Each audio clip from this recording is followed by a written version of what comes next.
नमस्कार दोस्तों, आज मैं आपको सुनाऊंगा लोहार ने सेठ से क्या कह दिया। एक बार की बात है, एक बढ़ई था जो लकड़ियों का काम करता था। वह दूर शहर में एक सेठ के यहाँ काम करने गया। तभी एक दिन काम करते करते उसकी आरी टूट गई। बिना आरी के वह काम नहीं कर सकता था और आरी के लिए उसका वापस गांव लौटना भी बहुत ही मुश्किल था। इसलिए वह शहर के पास बूरासर गांव में पहुंचा। इधर उधर पूछने पर उसे लोहार का पता चल गया। वह उस लोहार के पास गया और बोला, भाई मेरी आरी टूट गई है, तुम मेरे लिए एक अच्छी सी आरी बना दो। लोहार बोला, बना दूंगा पर इसमें समय लगेगा, तुम कल इसी वक्त आकर मुझसे आरी ले जाना।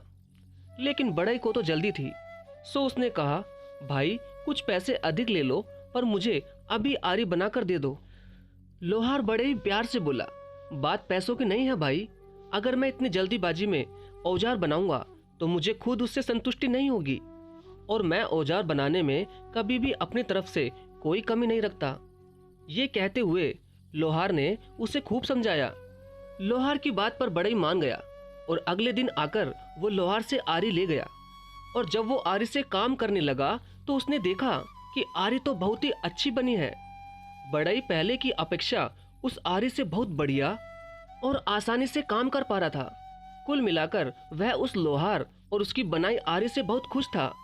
और बढ़ई ने खुशी से ये बात जहां लकड़ी का काम कर रहा था उस सेठ को बताई और उस लोहार की खूब प्रशंसा की। सेठ ने भी आरी को करीब से देखा और पूछा कि इसके कितने पैसे लिए उस लोहार ने। बढ़ई ने कहा, 10 रुपए। यह सुनते ही सेठ ने मन ही मन में सोचा कि शहर में इतनी अच्छी आरी के तो कोई भी 30 से 35 रुपए देने को तैयार हो जाएगा। क्यों ना उस लोहार से ऐसे दर्जनों आरियां बनवाकर शहर में बेचा जाए। अगले ही दिन सेठ लोहार के पास पहुंचा और बोला, मैं तुमसे ढेर सारी आरियां बनवाऊंगा और हर आरी के 10 रुपए दूंगा, लेकिन मेरी एक शर्त है, आज के बाद तुम सिर्फ मेरे लिए ही काम करोगे, किसी और को आरी बनाकर नहीं बेचोगे। लोहार तुरंत बोला, मैं आपकी शर्त नहीं मान सकता। सेठ ने सोचा शायद लोहार को और अधिक पैसे चाहिए।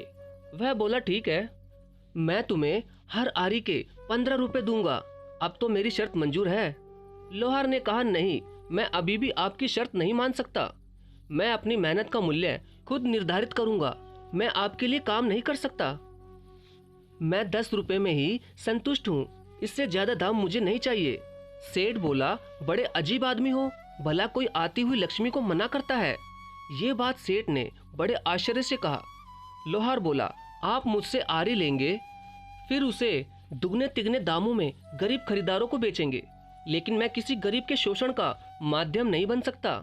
अगर मैं लालच करूंगा तो उसका भुगतान कई लोगों को करना पड़ेगा, इसलिए आपका ये प्रस्ताव मैं स्वीकार नहीं कर सकता। इसलिए आप अपने व्यापार के लिए कोई और लोहार की दुकान ढूंढ ले।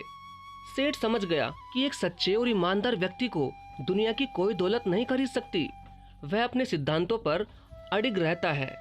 लोहार चाहता तो आसानी से अच्छे पैसे कमा सकता था, पर वह जानता था कि उसका जरा सा लालच बहुत से जरूरतमंद गरीब लोगों के लिए नुकसानदायक साबित हो सकता है। इसलिए वह समझदारी दिखाता हुआ उस सेठ के लालच में नहीं पड़ा। थोड़ी देर में वह सेठ हार कर अपने रास्ते निकल गया। वाकई में दोस्तों, अगर ध्यान से देखा जाए तो लोहार की तरह ही हम में से अधिकतर लोग जानते हैं कि कब हमारे स्वार्थ की वजह से बाकी लोगों को नुकसान होता है, पर ये सब जानते हुए भी हम अपने फायदे के लिए लालच करते हैं। हमें इस व्यवहार को बदलना होगा।